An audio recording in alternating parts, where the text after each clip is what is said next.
Hello, my name is Mark Pedersen. I'm the author of Cannabis Restoration. As a cannabis advocate and educator, I used to get it a lot. I still do occasionally. I too have to deal with those thoughts that intentionally implanted fear, all the more as a parent. Even though I used recreationally in high school and college, I knew by personal experience, not to mention years of study, I knew beyond a doubt that cannabis wasn't harmful and was hugely therapeutic. But still, all the history and science in the world notwithstanding, the unfortunate fact is, anything said often enough and with authority is believed, even by those of us who know better, particularly when the thought, or rather fear, is implanted when we are very young. Honestly, I couldn't imagine that the authors of this hard propaganda realized just how far-reaching their words would be. I have a reproduction of one of the original 30s posters hanging in my home. I don't know which is worse, the terribly trite and hokey language that they used in making it, or the fact that the authors deliberately made it up, without regard for the oppression that they would invoke. We laugh about it now, but there's something sinister that lies beneath, even today, that deep-seated cognitive dissonance, that unreasonable fear that persists. Apparently, sometime long ago, some Puritanist must have determined that euphoria was a bad thing, no doubt after witnessing the mess that follows alcohol abuse. That, combined with the fact that most cannabis is smoked, which creates an implied association with tobacco. Well, sin was no doubt assumed. After all, jazz musicians and blacks used it, and in that day and age of matter-of-fact bigotry, that was yet another way to rally the illiterate to their cause. Of course, association is not a valid reason for vilifying anything. Unfortunately, in the 30s, most had access to little more than the divisive Hearst newspapers of the day, if that. Most had no idea that cannabis was originally prohibited not because of risk to health or the evil influence of migrants from the South, but through the covert efforts of very wealthy but corrupt businessmen who sought to take over a very lucrative industry, the hemp industry.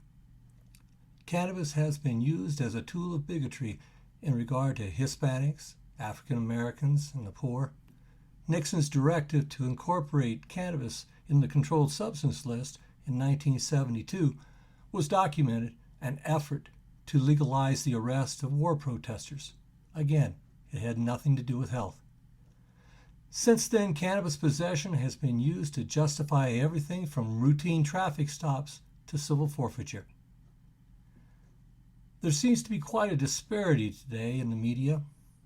Here in Colorado, we often see two or more seemingly polar opposite stories on any given broadcast.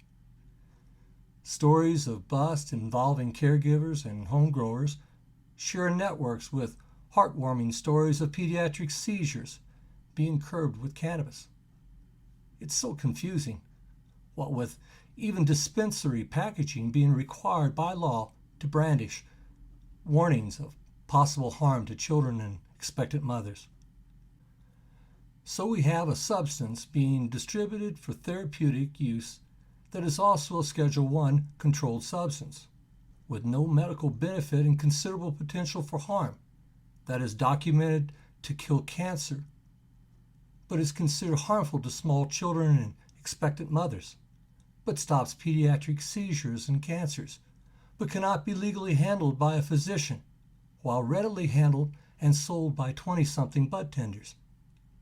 See what I mean? We know the truth, but tolerate a lie. Just the fact that cannabis can be euphoric is not sufficient reason to deny it to those who need it, or those who want it for that matter.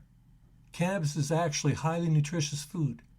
If there is no harm, who has the right to deny a healthy, non-toxic food to anyone?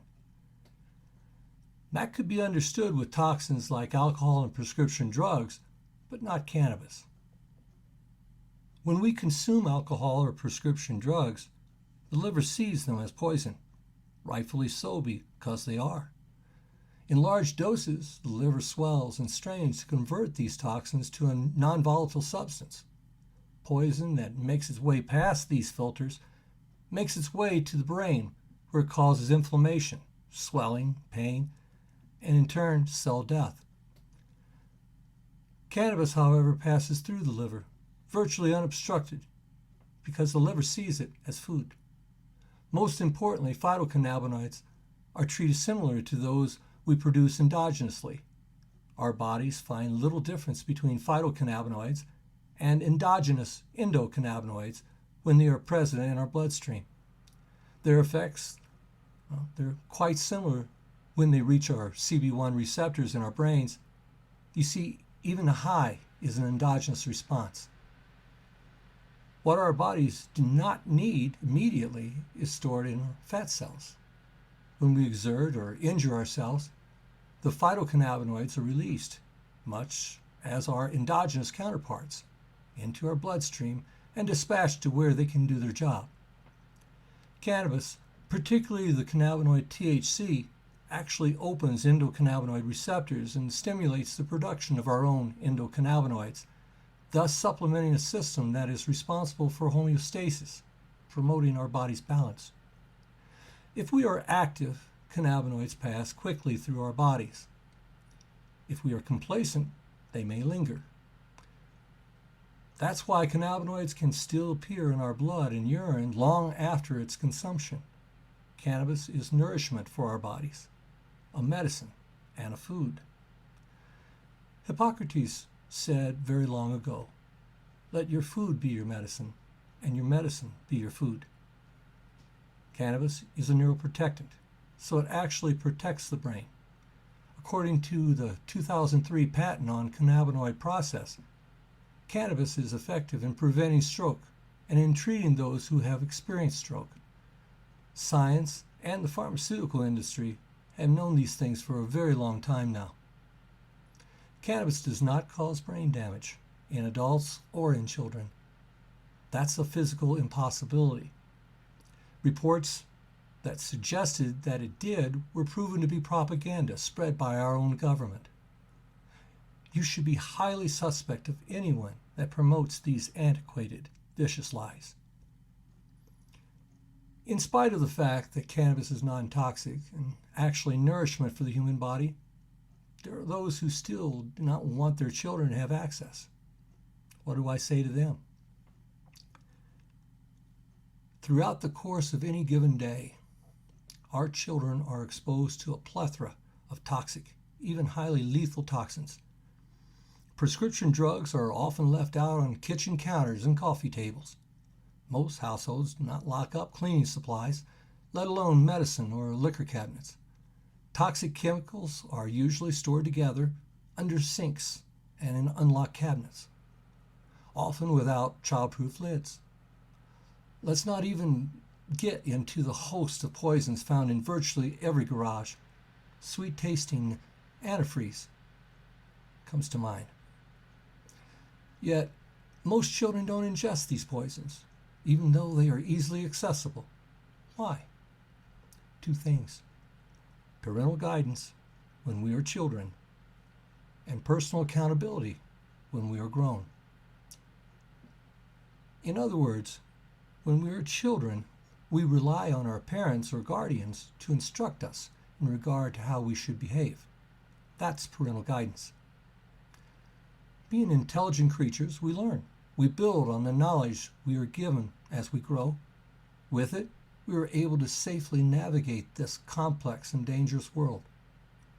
As a result, when we are an adult, we can confidently accept the responsibilities of our actions. That's personal accountability. The Bible states, and I paraphrase, "Train up your child in the way he should go. When he is old, he will not depart from it." If you find any behavior in your children that you determine to be unacceptable, it is your duty as a parent and legal guardian to correct it. Law is not meant to be your child's nanny. You cannot legalize common sense. You cannot legalize good behavior. Both are your job. How do we turn back the clock? How can we right this wrong that has destroyed so many lives? Simple. Education. But we cannot use the tainted language endorsed by NIDA, National Institute for Drug Abuse, or build upon any of the laws that have already passed just so we can coddle sensitive and self-righteous constituents taken in by the fearmongers and pulpit naysayers, and of course, the cognitive dissonance. Truth must reign. The most controversial part of my initiative, Cannabis Restoration, is the fact that there is no age limit. In fact, the issue is not even addressed at all in the document. I just chose to admit it. As I've already stated, that falls within the realm of parents. Why? First, and perhaps most importantly, cannabis is non-toxic. That should be more than sufficient explanation. What's more, regulations that stipulate any prohibitive measures to have any weight must carry a penalty for their infraction. Otherwise, the directive has no purpose. So what happens if you break the law?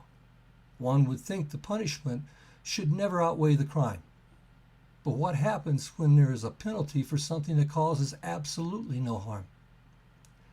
As we have seen with cannabis reform of late, even the well-meaning have, in almost every case, been compelled to accept and even promote lies as absurd as the devil's weed posters of old, in order to pass even some semblance of access. This all should force us to make some real and far-reaching decisions, and more importantly, actions. Parental guidance and personal accountability are hard. Trusting our children to do what we have taught them and believe is right is hard. But if we love our children and choose to be good parents, and as an example for them, good citizens, we would choose to take the road less traveled.